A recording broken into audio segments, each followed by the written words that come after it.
What is going on everyone, Glitchy here with a Granblue Fantasy Versus breakdown video. This game is based on a mobile RPG game called Granblue Fantasy. The Versus that has been added to the name of course refers to the fact that it's a fighter.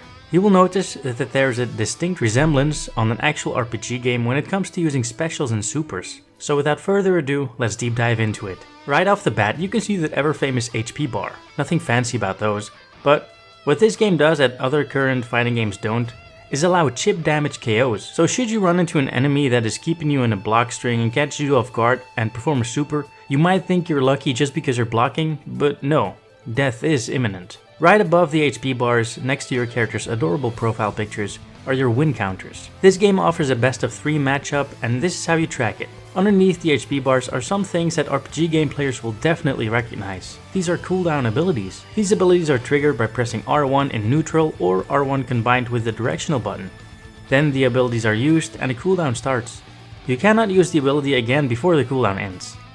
Using R1 grants the maximum amount of cooldown available since it is the easy method of activating the ability. You can activate these abilities as well by using technical commands.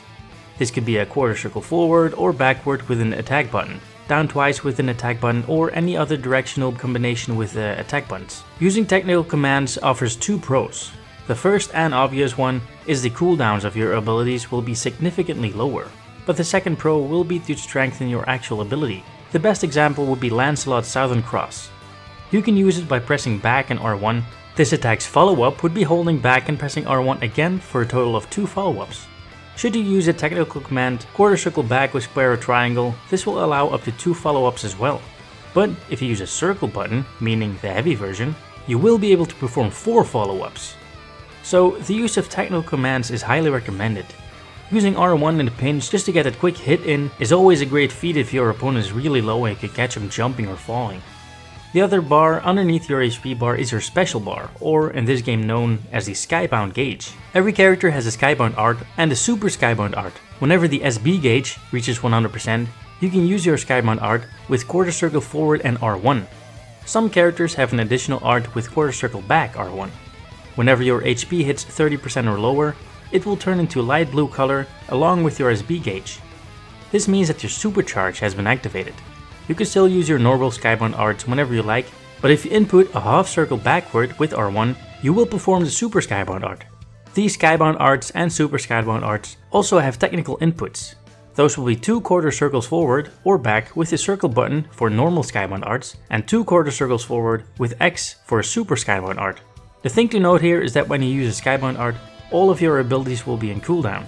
So using technical inputs here is a must if you're just throwing it out there.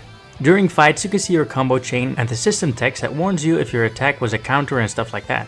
The last thing to note is in the middle on top is the match duration. A round's time limit is 99 seconds, so you can win by eliminating the enemy or by having more HP left over after 99 seconds.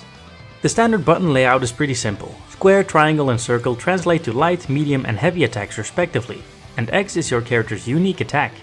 L1 is a throw, but can also be activated with square and X for people who would play on a fight stick or rather press down 2 buttons. L2 is an overhead attack that can be activated with triangle and circle as well. R1 is your ability button and R2 is your guard button. The thing about R2 is that it's rather unique. By pressing back and R2 you can evade incoming attacks, your character will dodge, and if it's perfectly timed you can counterattack into a full combo. By using forward R2 you can cross over, which means that you will pass through your opponent and end up on the other side. The thing to note here is that you can hold R2 and press the directional button of choice at the time of need. And that's basically it for gameplay. If you're interested in lobbying and how that works, have a look at this. How they made these lobbies is actually pretty interesting. We're all gathering on a flying ship that hovers above our selected region. It can hold up to 64 players per lobby, and there will be 32 coupled arcade stations. You can enter the lobby at your first visit and select the lobby character and color. During the main game there will be probably a way to earn more colors to show off here in the lobby. And there on the top left it shows the information on the lobby and the current date and time. In order to actually start a fight, you need to sit down at an arcade station and wait for someone to join yours to challenge you. Pretty sweet. I wonder if ranked will also be something like this, or if it will be random like all the other games out there, but that will be something for the future. I hope you enjoyed this little breakdown on Granblue Fantasy Versus. Have you played the closed beta? What are your thoughts about it? Tell me all about your experience in the comments below. Leave a like, comment and subscribe for more fighting game content on this game and others, and I'll catch you in the next one.